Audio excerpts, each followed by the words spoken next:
이거 지팡이 어디 갔나? 1심 합력 격압요록 44장 궁을 도가죠? 궁을 도가 중이죠. 1심 합력 웬 가족이 행주자와 향천 호평을 항천호를 지성감천 대올 때에 궁을 세계 들어가니 삼풍양백이 고시오 비산비야 십성일세. 그래 안 그래요? 천장집이 십성지를 도인 외에는 못 찾으리. 그러죠? 내 외에는 여기를 찾을 수가 없어. 도인 외에는 못 찾으리. 삼신산을 찾으려면 심신묵자 단정 후. 그러죠?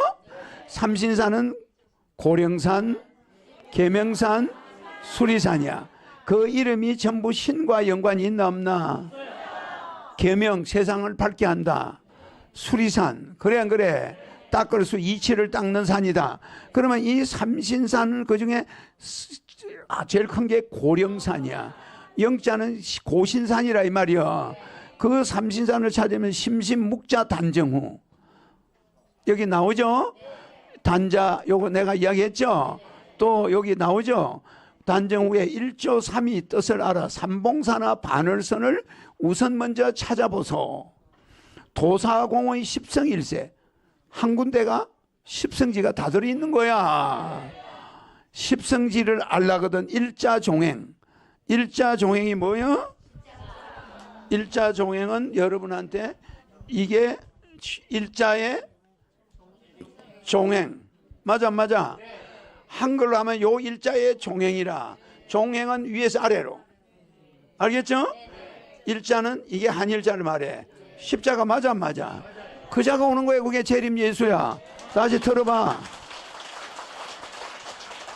자, 신이님 십성지를 알라거든 일자종행 찾아보소. 십자가를 찾아보라 이 말이야. 그게 나라 이 말이지. 찾아보소. 억조 창생 근지라고 십성방주 예비하여. 여기가 십성지 방주야. 이 방주같이 생겨서 안 생겨서? 십성방주를 이미 예비했다 이 말이야. 맞아 안 맞아? 이게 내가 만든 글이요. 조선시대 나온 개감유록이야. 조선시대 나온 글이야. 그러니까 말이 우리하고 좀 다르지. 자, 십성지를 도인 외에는 못 찾으리. 삼심산을 찾으면 심신묵자 단정 후. 예, 1조 3이 뜻을 알아. 알겠지? 하나를 뭐요? 낚으면. 그래 안 그래? 1조 2세가 아니라 3이지. 뜻을 알아. 삼봉사나 반월선. 하늘궁이야. 우선 먼저 찾아보소. 도사공의 십성일세. 십성지를 알려거든 일자종행 찾아보소. 그지? 재림 예수를 찾아라 이 말이야. 억조 창생 근지라고 십성방주 예비하여. 하늘궁을 예비했죠? 십성지인데 방주 모양 맞아 안 맞아? 이게 방주야 방주. 노아 방주처럼. 그러면 여기가 노아 방주같이 생겼나 안 생겼나? 생겼지. 십성방주 예비하여 만경창파 풍랑 속에 구원선을 띄우시니. 맞나 안 맞나? 내가 여러분 백공 가는 구원선 띄워 안 띄워? 그냥 여기서 그 방주를 타는 자만 가는 거지.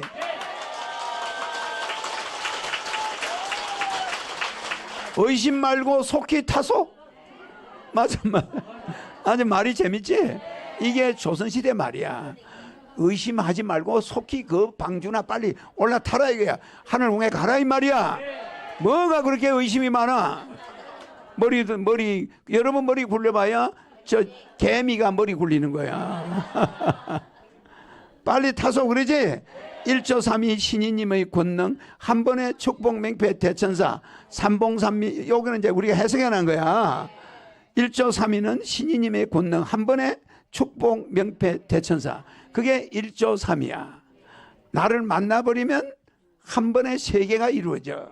그 다음에 삼봉삼미 반월선은 고령산, 계명산, 수리산 아래 하늘궁을 반월선이라고 그래. 맞죠? 일자종행은 십자가 재림예수 신인을 말해. 맞아 안 맞아? 구원선은 백궁 보내주는 권능. 맞아 안 맞아? 이게 500년 전 조선시대 때 격압요렇게 나오는 말이야. 말이 좀 어렵긴 하지만은 알겠죠? 이 누구를 이야기하고 있어? 일자를 종행으로 그으면은 십성 맞아. 그러니까 그게 십자가는 십자가인데 또 십성지에 와 있어. 그게 또 방주같이 생겼네. 하는 거 맞나 안 맞나? 그런데 거기서 이상한 물이 나와, 강천수가. 요거는 우리가 해석해 놓은 거야. 우리가 요 해석해 준 거야. 1조 3위 여기 가면 있죠. 1조 3위 요게 신이님의 축복 명패 대천사야. 알았죠? 또 하나 원효대사가 이야기한 거. 이거는 신라시대에 예언한 거야. 신라시대에 예언한 거야. 자, 얼자로 운행하는 별들의 집합, 태열이라는 뜻은 역동하는 우주의 운도수라는 뜻이고, 천극은 하늘의 태극이라는 뜻으로 비롯됨도 끝남도 없는 하나로서 만물을 기화하는 한인 하나님을 가리키고 있다. 알죠? 덧붙여 한 가지 재밌는 사실은 16세기 프랑스 유명한 예언가 노스다무스 예언서에 1999년 7월 하늘에서 공포의 대왕이 내려오니 앙골모아 대왕 부활하리라, 마르스가 성공리에 다스리기 전에 라는 구절, 이 사행시의 해석을 둘러싸고 의견이 분분한데, 필자가 해석하기에는 공포의 대왕은 전쟁과 질병을 상징하는 태열성군의 전기를 받아 내려온 사람을 말하고 있는 것 같다. 앙골모아는 몽골을 의미하고, 이거는 이제 징기스칸을 말하는 거야. 앙골모아 대왕은 징기스칸의 부활을 뜻한다고 서양인들은 해석하고 있으므로 필자가 해석하기에는 한은 우리 민족이요 징기스칸도 구한족의 일족이로, 이런 의미에서 한인 하나님으로부터 검신사명의 역할을 받은 진인은 재림예수야 나타나 불로 망한 선천세계를 수습하여 후천세계를 준비하는 인류의 구원자로 출현한다는 뜻이다. 이렇게 나오지? 이 인류를 구원할 진인은 동방목과 서방금의 운수를 동시에 갖고 태어나는 사람으로서, 동방목은 살리기를 좋아하는 목덕이고 서방금은 추수하는 농부가 나서로 잡초를 제거하고 알곡만 거두어들이는 1년 농사를 심판하는 사맹신의 역할을, 사맹신이에요. 어디 갔노? 여기 있어. 사맹신의 역할을 동시에 수행하는 사람이므로, 그지? 그가 천부의 묘리인 금척 알겠죠? 금으로 된 하늘에 자라는 거야. 금척과 해인 알겠죠? 내가 움직이는 게 금척과 해인으로 움직이는 거야. 하늘의 자로, 하늘의 순금의 자로 여러분을 재는 거야.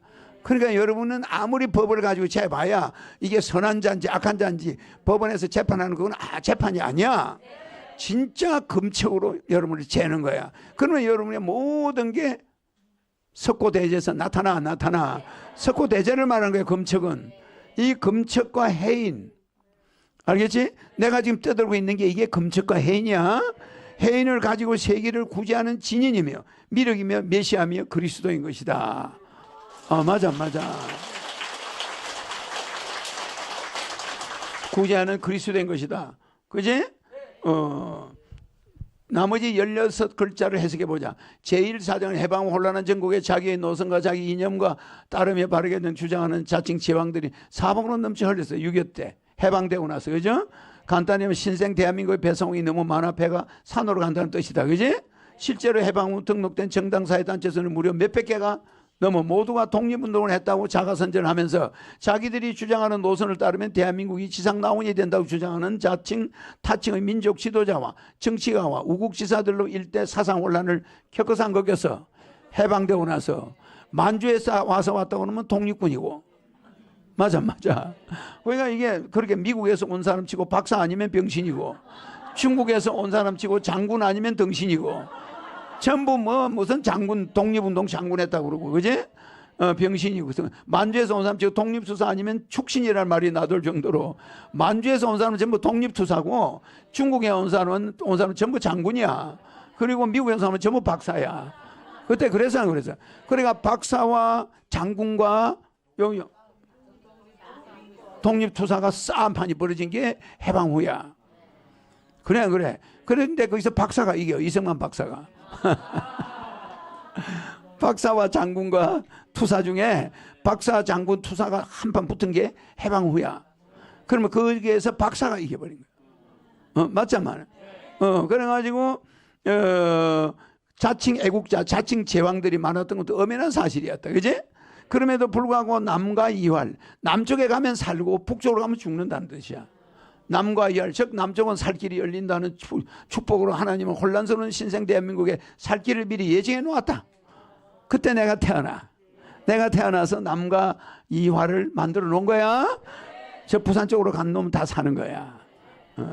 남과 이활만 있고 북쪽에 대하여는 아무런 언급이 없는데 산하가 황폐화되어 식량난으로 다 망해가고 있는 오늘의 북한의 현실과 마지막 운수를 한인 하나님이 미리 예정했음에도 불구하고 구태여 언급을 하지 않은 이유는 무엇일까? 이게 여러 자식을 키우는 아버지 입장에서 보자면 잘될 아들은 잘될 것이라고 그의 전도를 축복하지만 희망의 싹이 안 보이는 아들에게는 너는 희망이 없으므로 차라리 인생을 포기하라는 막말을 도저히 할 수가 없듯이 북한에 대해서는 말이 없는 거야. 다 같이 한인 하나님의 직계손인 북한의 좋지 못한 상태 앞으로의 운명을 언급할 필요가 없었기 때문이다. 이렇듯 남북이 갈라져 미리 예정된 다른 운명의 길을 걸어가기 시작할 무렵 6.25 전쟁이 터졌으니 경인년 1550년과 10몇 년인 51년 사이 형제가 서로 싸운다는 뜻의 경인신묘 쌍투, 형제 상투와 이를 적절히 묘사하고 있다. 그지? 그러니까 이게 언제 거야? 자, 원효대사 그 이야기 처음에 누가 썼냐면 서울대 정치학과 나와가지고 김중태라는 사람이 있었어. 김중태. 서울대 김중태 여러분 아는 사람 있지? 그 유명한 사람이 원효결서를 번역해서 쓴 거야. 원효대사님과 문무왕이 3일 독대하고 다음과 같은 말씀을 남겼다. 후천개벽을 통하여 천지인의 삼룡을 하나로 귀일시켜 지상 천국을 건설하는 하나님의 대행자를 인왕으로 내려보내니 그가 진인이고 미륵불인 셈이지요. 그지? 그러나 그 진인은 1300년 후에야 이 땅에 나타나 이 세상을 구제할 것이외다. 신라의 왕한테 원효대사 하는 말이지. 그때 1300년 후가 1950년이야. 이제 이해가죠? 그자가 진인이라는 말은 미륵이고 메시아고 이제 이 말이야. 진인은 1300년 후에 이 땅에 나타나 이 세상을 구제할 것이외다. 대왕의 신라가 망하고 또 두 왕조에 걸쳐 1000년 세월이 고려와 조선이 지나가야 되지. 그게 1000년이지. 지나고 가까이 있는 나라의 노예가 되어 36년간 수모를 당하고 민족 방남, 민족 유래의 대순환을 거쳐 남북 중분 둘로 나눠지지. 중분의 시기를 지난 다음에야 비로소 후천 세계가 올 것이며 한인 하나님의 사명을 받은 진인이 이 땅에 내려올 것입니다. 이러지. 그러니까 이게 언제 나온다는 걸 원효대사가 임금한테 1300년 후에 1950년에 이 땅에 그자가 온다. 이 김중태 선생이 쓴 원효결서 맞지? 이런 의미에서 한인 하나님으로부터 검진 사명, 신의 사명이지? 역할을 받은 진인이 나타나 불로 망한 선천세계를 수습하여 후천세계를 준비하는 인류의 구원자로 출현한다는 뜻이다. 이 인류를 구원하는 진인은 동방목서목 운수를 동시에 갖고 태어난 사람으로서 살리기를 좋아하고 서방금은 추수, 나서로 잡초 제거하죠. 알곡만 거두어 드리는 게 이게 10,000,000명이야. 알았죠? 1년 농사를 심판하는 사명신의 역할을 동시에 수행하는 사람이 그가 천부의 묘리인 금척과 해인을 가지고 세계를 구제하는 진인이며 미륵불이며 메시아며 그리스도인 것이다. 재림예수다 이 말이에요. 알았죠? 이렇게 재림예수는 1950년이 돼야 나온다는 걸 1300년 전에 왕 앞에 원효대사가 가서 이야기한 거예요. 이 신기하잖아. 이게 원효결서야. 알겠죠? 그러니까 신인이 이렇게 떠드는 게 여기가 이 땅이 만들어진 게 다 연대가 맞아. 맞아. 십전도가형도 맞지? 예, 아까 나오지? 행에다가 일에다가 종행을 그으면 십자가 그 사람한테 물어봐라. 그래 내가 와 있는 거야. 알았죠? 그러니까 신인이 이렇게 와서 있는데 신인이 먹구름을 잔뜩 머금지 맨 잡혀가고 나가고 또 잡혀가고 나가고 막 이러지. 이런 것이 먹구름이야. 이래야 저 사람이 공중부양 이야기만 했으면 지난번에 대통령도 됐을 텐데 이래. 나는 그때 되면 되나 안 되나? 안 되는 거야. 더 망해야 돼. 더 어려워져야 돼. 그러면 사람들이 어머 그때 1억 준다는 그 허경영 애 낳으면 뭐 하겠다는 그 사람 어머 학교가 전부 고등학교까지 없어져야 그때 정신이 들어. 그때 허경영이라는 사람이 맞는 말이다. 지금도 그런 말이 나와. 지금도 여의도에서는 그런 말이 많이 나오는데 그 사람이 하지 않으면 이 우리나라 희망이 없다. 그 사람은 미래를 훤히 꿰뚫어 보고 있다. 그 사람이 80억을 구할 사람이 그 사람이다.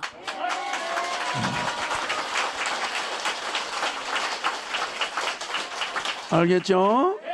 그러니까 여러분들은 지금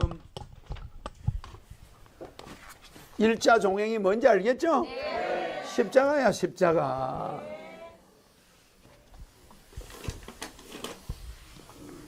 그러니까 여러분들이 오목 잘 둬요. 맞죠? 근데 이거 잘 주나?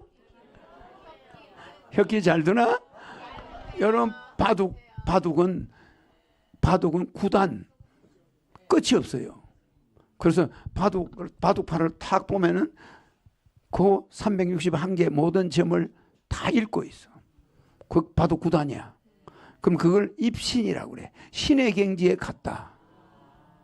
근데 그 바둑 잘 두는 9단을 이기기 위해서 AI 컴퓨터를 몇 개를 갖다 놨냐? 수백 개. 수백 개를 연결해 걔들 계산하는 거야. 계산하면서 바둑을 두는데 이쪽이 이겼다가 저기가 이겼다가 그러잖아. 기가 막히죠? 그 AI가 아무리 짚어도 여기가 맞는지 안 맞는지를 판단하기 어려운 거예요. 근데 이 바둑 9단은 딱 보면은 AI를 앞서가는 거야. 재밌죠? 이렇게 미래를 다 내다보고 바둑을 둬야지 오목 두듯이 여러분이 살아가고 있는 거예요. 그래서 이 80억 인류는 바둑 둘 자격이 없어. 알겠죠? 그래서 여기서 최고 마지막 혁기는 일본이 마지막 바둑을 우리 한반도를 가지고 바둑을 둬. 누구 뒀어? 바둑판은 우리야. 우리 한반도가 바둑판이야. 그런데 거기에 러시아, 중국, 미국, 일본이 와서 바둑을 두는 거야. 그죠? 그게 오선 위기라고 그래. 오선 위기. 거기에 한반도까지 합치면 5개 나라가 기라는 건 바둑기를 말한 거야. 오선 위기. 5이 앉아가 바둑을 두고 있는 거야. 근데 최고 승리자는 황소를 타. 황소. 그 소를 탄 자가 나타나는 거야. 그 오선 위기에서 제일 이긴 자가 황소를 타고 가는 거야. 그래 안 그래? 그게 한반도에서 나온 자가 드디어 황소를 타는 거야. 그래서 바둑판의 끝은 뭐야? 소야. 소가 나오면 바둑판은 정지해야 돼. 씨름판에 소가 나오면 뭐가 나와?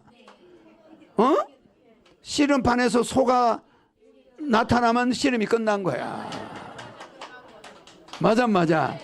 그래서 소띠에 허경영이가 이게 오는 거요. 그래서 우리가 불교에서도 이 소가 나타나면 끝난다는 거예요. 이 소가 나타나면 이 시무도도 끝이야. 알겠죠? 이 소 찾아다니는 거요. 그러면 상실험판 4명, 중국, 러시아, 미국, 일본, 한국 5명이 상실험판을 벌려. 이게 오선 위기야. 바둑판도 되고 상실험판도 돼. 그러면 상실험판도 끝나면 뭘 가지고 싸워? 소를 가지고 싸워. 그럼 마지막 얻는 이긴 자가 뭘 가져가? 소를 가져가는 거야. 그래서 불석가모니도 소 찾아다니고 상실험판도 소를 두고 싸우지 소 아니면 왜 싸우노? 그 신인이 오기 위해서 싸우는 거예요. 그러니까 이 상실험판은 왜 생기냐? 소를 서로 쟁취하려고. 즉 한반도에 오는 그 신인을 서로 맞이하려고. 그래 안 그래? 이제 대충 여러분이 머릿속에 보이지? 이거는 오선 위기라는 건 씨름판도 되고 바둑판도 되는 거야. 씨름판에 4명이 씨름을 5명이 하는데 그 소를 가져가는 자가 한반도야. 그 자는 미국에서 온 자가 아니야. 한국에서 태어난 자야. 그게 허경영이야. 알았죠? 이제 이해가 가지? 그러니까 이 오선 위기에 바둑판으로 해도 마지막 이긴 자가 소를 가져가고, 장기판으로 해도 누가 이겨? 씨름판으로 해도 이긴 자가 소를 가져가고. 그러면 소가 나타나면 바둑은 끝난 거고 씨름은 끝난 거야. 알았죠? 그래서 내가 씨름판이 끝날 무렵 한반도에 나타나는 거야. 6.25 사변이 났어? 이제 씨름판이 끝났구나 하고 내가 중량구에서 탁 나타나는 거예요. 나타남으로써 이제 씨름판, 이 아시아의 한반도를 두고 싸우는 거는 끝이야. 알았죠? 그러니까 한반도는 앞으로 허경영 우주에너지 제품은 역시